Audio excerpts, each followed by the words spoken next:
എല്ലാ മാന്യ ശ്രോതാക്കൾക്കും വേറിട്ട ചിന്തയുടെ 137ാമത്തെ ഈ എപ്പിസോഡിലേക്ക് ഞാൻ സ്നേഹത്തോടെ സ്വാഗതം ചെയ്യുന്നു. കപ്പൽ ഇരുമ്പ് കൊണ്ട് നിർമ്മിച്ചതാണെങ്കിലും അത് സദാസമയവും വെള്ളത്തിൽ പൊങ്ങിക്കിടക്കുന്നു. കാരണമെന്ത്?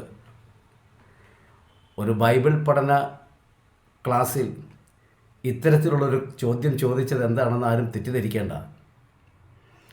ഞാനൊന്നും കൂടി ചോദിക്കാം. കപ്പൽ ഇരുമ്പ് കൊണ്ട് നിർമ്മിച്ചതാണെങ്കിലും സദാസമയം അത് വെള്ളത്തിൽ പൊങ്ങിക്കിടക്കുന്നു. മറുപടി കേട്ടണം.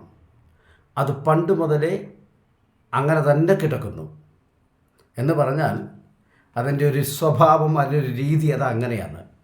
അതിൻ്റെ മറുഭാഗം അതിന്ന് വരെ മുങ്ങിയിട്ടില്ല, അതുകൊണ്ടത് പൊങ്ങിക്കിടക്കുന്നു.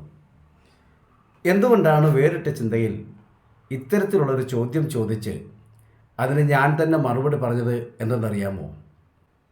പെന്തക്കോസ്ത് ലോകത്തിൽ പണ്ട് മുതലേ കേട്ട് പഠിച്ചിരിക്കുന്ന ചില ധാരണകളുണ്ട്. അത് പണ്ട് മുതലേ അങ്ങനെ പറയുന്നത് കൊണ്ട് ഇന്നും അത് അങ്ങനെ പറയുന്നു എന്നതല്ലാതെ കപ്പൽ പൊങ്ങിക്കിടക്കുന്നതിൻ്റെ കാരണം എന്തെന്ന് പറയുന്നില്ല. അത് പണ്ട് മുതലേ അത് പൊങ്ങിയാണ് കിടക്കുന്നത്, അതുകൊണ്ട് ഇപ്പോഴും പൊങ്ങിക്കിടക്കുന്നു. അല്ലെങ്കിൽ ഇടയ്ക്ക് വെച്ച് മുങ്ങിയിട്ടില്ല, അതുകൊണ്ടത് പൊങ്ങിക്കിടക്കുന്നു. അപ്പോഴും കാരണമല്ല പറയുന്നത്.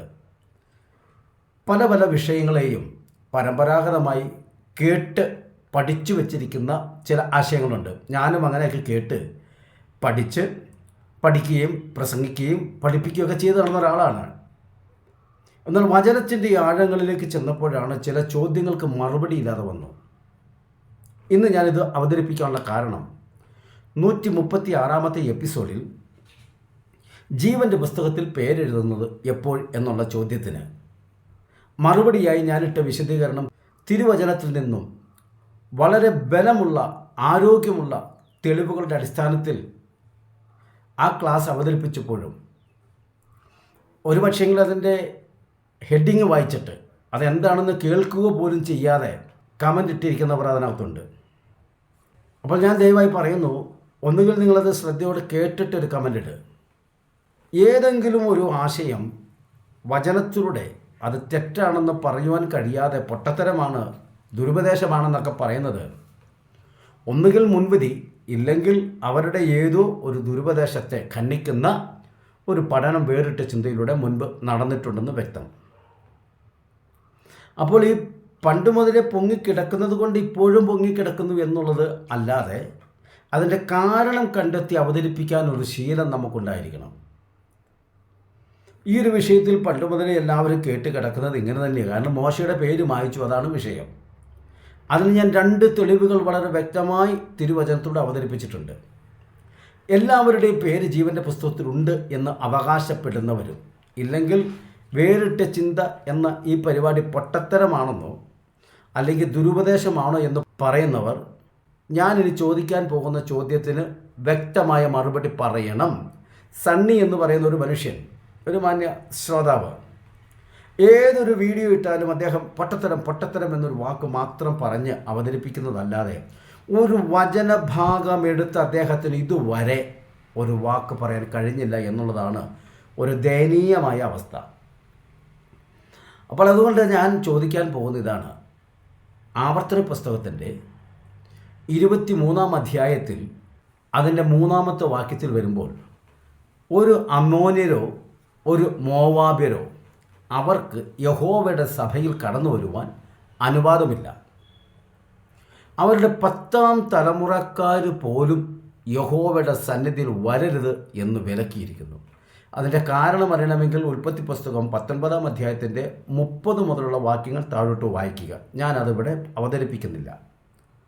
അപ്പോൾ ഇവിടെ യഹോവ തന്നെ അമോന്യരെയും മോവാബ്യരെയും ദൈവത്തിൻ്റെ സഭയിൽ കടന്നു വരരുത് എന്ന് വിലക്കിയിരിക്കുന്നു. ഈ പറയപ്പെടുന്ന വേദപണ്ഡിതന്മാർ, അതായത് ഈ വേറിട്ട ചിന്ത എന്ന വചന പഠനത്തെ ദുരുപദേശമാണെന്ന് പറയുന്ന പണ്ഡിതന്മാരായിരിക്കുന്ന മാന്യ സഹോദരങ്ങളോട് ഞാൻ ചോദിക്കട്ടെ, അമോന്യരുടെയും മോവാബ്യരുടെയും പേര് ജീവൻ്റെ പുസ്തകത്തിലുണ്ട് എന്നാണല്ലോ നിങ്ങൾ അവകാശപ്പെടുന്നത്. ശരി, അവരുടെ 10ാം തലമുറക്കാർ പോലും യഹോവയുടെ സഭയിൽ കടന്നു വരരുതെന്ന് യഹോവ തന്നെ അവർക്ക് വിലക്ക് കൽപ്പിച്ചിരിക്കുന്നു.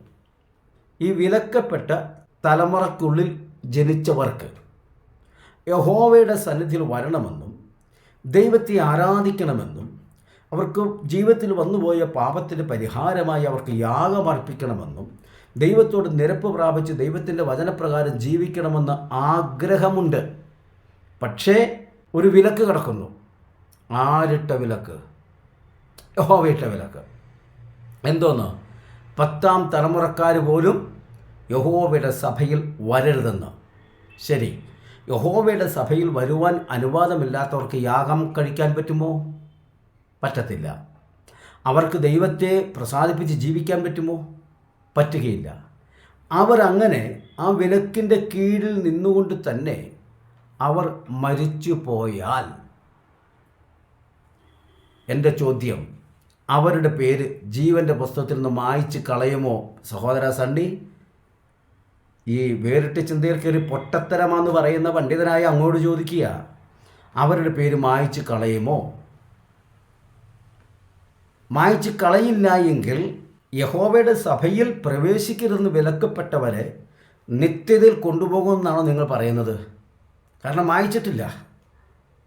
ഇനി അവരുടെ പേര് മായ്ക്കുകയാണെങ്കിൽ അവർക്കൊരു ചോദ്യം ചോദിക്കാറുണ്ട്.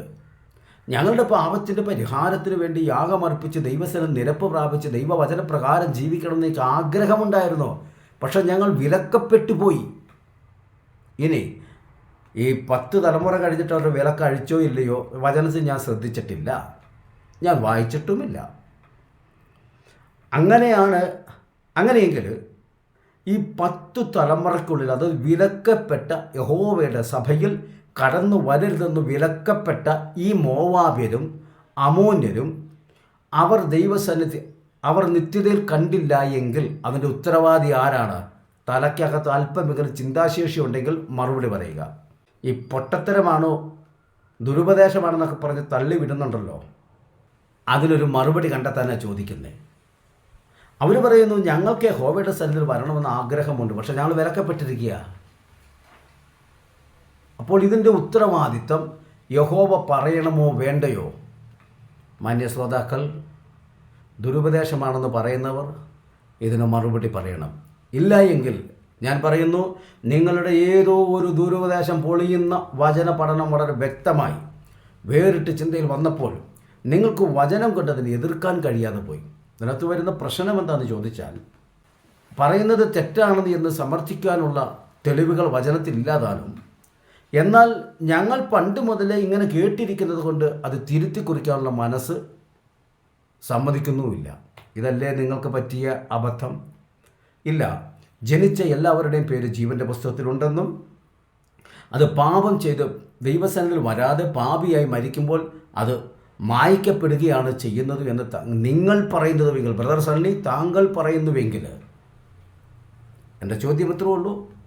10 തലമുറക്കാർ പോലും അമോന്യരുടെയും മോവാബിയരുടെയും കൂട്ടത്തിൽ നിന്ന് യഹോവയുടെ സന്നിധിയിൽ വരാൻ അനുവാദമില്ല.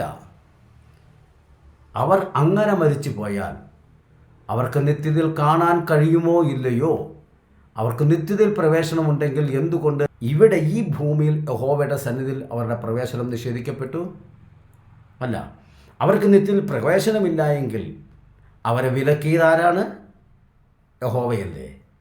മറുപടി വല്ലതും ഉണ്ടെങ്കിൽ പറയണം. ഇല്ല എങ്കിൽ ഞാൻ പറയുന്നു, വേറിട്ട ചിന്തയിൽ വചനം പഠിക്കുന്ന ശ്രോതാക്കളുണ്ട്, അവരെ ആശയക്കുഴപ്പത്തിലാക്കുന്ന പൈശാചിക ചിന്തകൾ ദയവ് ചെയ്ത് സത്യവചനത്തിനെതിരെ നിങ്ങൾ വിടരുത്. ഇപ്പോൾ ഇവിടെ പരമ്പരാഗതമായി വിശ്വസിച്ചിരുന്ന, പഠിച്ചിരുന്ന, പ്രസംഗിച്ചിരുന്നത് പലതും തെറ്റായിരുന്നുവെന്ന് സമ്മതിക്കുന്ന ഒരു കൂട്ടം സത്യാന്വേഷണ മനസ്സുള്ള ദൈവദാസന്മാരുണ്ട്. സഭയെടുക്കപ്പെടുന്ന വിഷയത്തെക്കുറിച്ച് ഞാൻ 5 എപ്പിസോഡുകളിട്ട് ധാരാളം ദൈവദാസന്മാർ വിളിച്ചു പറഞ്ഞു. ഇത്രയ്ക്കും വ്യക്തമായ തെളിവുകളോടുകൂടി ഒരു പഠനം വന്നപ്പോൾ ഞങ്ങളുടെ ചില തെറ്റിദ്ധാരണകൾ മാറിപ്പോയെന്ന്. അപ്പോൾ അതുകൊണ്ട് സത്യവചനം പഠിപ്പിക്കുന്ന ഒരു ചാനലാണ് വേറിട്ട ചിന്ത. അത് എല്ലാവരെയും പ്രസാദിപ്പിച്ചുകൊണ്ടുള്ള രീതിയിലൊരു ഉപദേശം വിടാൻ എനിക്ക് പറ്റത്തില്ല. അങ്ങനെ ആയിരുന്നുവെങ്കിൽ ഇങ്ങനൊരു പരിപാടി നടത്തേണ്ട ആവശ്യമില്ല. എല്ലാവരെയും പ്രസാദിപ്പിക്കാനാണെങ്കിൽ ഇത് പ്രാർത്ഥനയോടുകൂടി വചനം പഠിക്കുന്നവർക്ക് അനേകർക്ക് ഇത് പ്രയോജനകരമാകുന്നു. ഞാൻ കഴിഞ്ഞ വീഡിയോയിൽ പറഞ്ഞതുപോലെ എത്രയോ വ്യക്തമാണ്. ജീവൻ്റെ പുസ്തകത്തിൽ പേരെഴുതി കാണാത്തവരെ തീപ്പൊയ്കൾ തള്ളിയിടും. ജീവൻ്റെ പുസ്തകമെന്ന് പറഞ്ഞപ്പോൾ ഒരു സഹോദരൻ കമൻ്റ് ഇട്ടേക്കുക, ജീവൻ്റെ പുസ്തകമോ? അതുപോലും കേട്ടിട്ടില്ലാത്തവരാണ് വേറിട്ട ചിന്തയുടെ പഠനത്തെ ചോദ്യം ചെയ്ത് കമൻ്റ് ചെയ്യുന്നവർ. ജീവൻ്റെ പുസ്തകം എന്ന ഒരു പുസ്തകം ഉണ്ട് എന്ന് പോലും അവർ കേട്ടിട്ടില്ല. എന്നിട്ടാണ് ഇത് തെറ്റാണെന്ന് പറഞ്ഞു വരുന്നത്. അപ്പോൾ അതുകൊണ്ട് ഈ രണ്ടാമതൊരു വീഡിയോ ചെയ്യേണ്ടി വന്നത് ചില കമൻറ്റുകൾ നിമിത്തമാണ്. അപ്പോൾ പ്രിയ സഹോദരങ്ങൾ പറയുക, വേറിട്ട ചിന്ത പഠനങ്ങൾ തെറ്റാണെന്ന് പറയുന്നവർ പറയുക, എന്തുകൊണ്ടാണ് അപ്പോൾ മോവാബ്യരും അമ്മോന്യരും നിത്യതയിൽ കാണുമോ ഇല്ലയോ? അവരുടെ പേര് മായ്ച്ചുവെങ്കിൽ അതിൻ്റെ ഉത്തരവാദി ദൈവമാണ്. കാരണം ദൈവം തന്നെയാണ് അവരെ വിലക്കിയത്. അല്ല, അവർ ദൈവരാജ്യത്തിൽ കാണുമെങ്കിൽ എന്തുകൊണ്ട് യഹോവയുടെ സഭയിൽ കടന്നു വരരുതെന്ന് ഈ ഭൂമിയിൽ നിഷേധിക്കപ്പെട്ടവരെ ഏതു മാനദണ്ഡത്തിൽ നിത്യതയിൽ കൊണ്ടുപോകും? ഇതിന് രണ്ടിനും മറുപടി പറയുവാൻ നിങ്ങൾ ബാധ്യസ്ഥരാണ്. പക്ഷെ നിങ്ങൾക്കത് കഴിയില്ല എന്നെനിക്കറിയാവുന്നതുകൊണ്ട് നിങ്ങൾ മൗനമായിരിക്കുമെന്നും വീണ്ടും ബ്രദർ സണ്ണി ഇതും പൊട്ടത്തരമാണെന്ന് പറഞ്ഞ് രക്ഷപ്പെടുകയുള്ളൂ എന്നെനിക്ക് ഉത്തമ ബോധ്യത്തോടു കൂടി വേദവചന പഠിതാക്കളായവർക്ക് ആർക്കെങ്കിലും അതിനെക്കുറിച്ച് സംശയമുണ്ടെങ്കിൽ ആ സംശയത്തെ ദൂരീകരിക്കാനായി ഇതാ ബലമേറിയ ഒരു ചോദ്യവും അതിൻ്റെ വിശദീകരണവും നിങ്ങൾക്കായി സമർപ്പിക്കുന്നു. വീണ്ടും നമുക്ക് കാണാം വേറിട്ട ചിന്തയുടെ പുതിയ ഒരു എപ്പിസോഡ്. ഞാൻ കഴിഞ്ഞ എപ്പിസോഡിൽ പറഞ്ഞതുപോലെ തന്നെ പ്രവചന ശുശ്രൂഷ എന്നുള്ള ആ ശുശ്രൂഷയെക്കുറിച്ച് വ്യക്തമായൊരു ധാരണ നമുക്ക് ഇല്ല എങ്കിൽ നാം പലപ്പോഴും വഞ്ചിക്കപ്പെടും, കബളിക്കപ്പെടും. മാത്രമല്ല ദൈവസന്നിധിയിൽ ഇരിക്കുവാനുള്ള മനസ്സുപോലും ഇല്ലാതെ ആയിപ്പോകും. അതുകൊണ്ട് അതിനെക്കുറിച്ച് നമുക്കൊരു മുന്നറിയിപ്പ് തരുന്ന ഒരു പഠനം നമുക്ക് എത്രയും വേഗം പ്രതീക്ഷിക്കാം. സർവശക്തനായ ദൈവം നമ്മെ അവരെയും സഹായിക്കട്ടെ.